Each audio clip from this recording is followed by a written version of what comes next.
Tuesday's Mirror, and it looks like Elon Musk has been the victim of some high-stakes shenanigans, Josh. Is he some sort of slander? Well, he said, basically, a couple of months ago when he was looking to buy Twitter, and obviously that's still in flux, he basically said, watch out now because the stories are going to start coming out and they are going to try and slander me. This is from the Wall Street Journal, and they're claiming that he had an affair with one of his best friends' now ex-wife, and that may be the reason they broke up or whatever. Okay. And he's saying there's no proof on that. They haven't actually called anybody involved. Yeah. He says he's met her a few times through the last few years.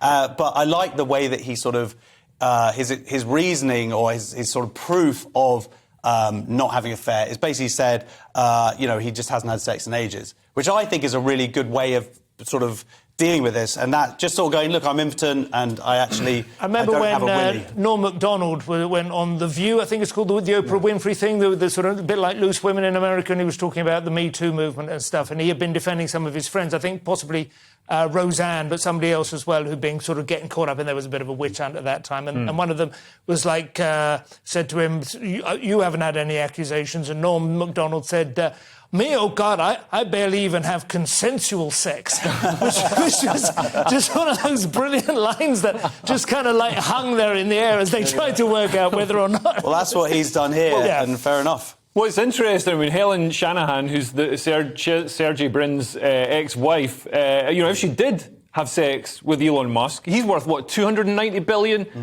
Sergey Brin's worth 85 billion. So her vagina has a higher GDP than Spain. It's a higher value of goods flowing through it. Yeah, don't say GDP. That's incredible. Value, possibly. Deep.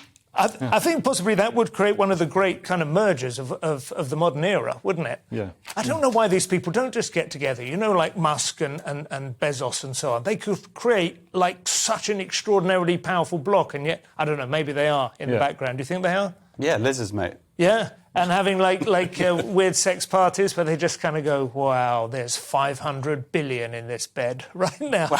I haven't actually thought about it. I don't really want to think about it. I don't want to think about any of those. I don't want to think about Bezos. I don't want to think about Elon Musk. Bezos is buff. Musk is in terrible shape. When you saw that picture of him in bathing shorts recently, I could believe he hasn't had sex for a while, to be honest. But he does. He focuses so much on work. We should get him in here for the GBNews Press Up Challenge.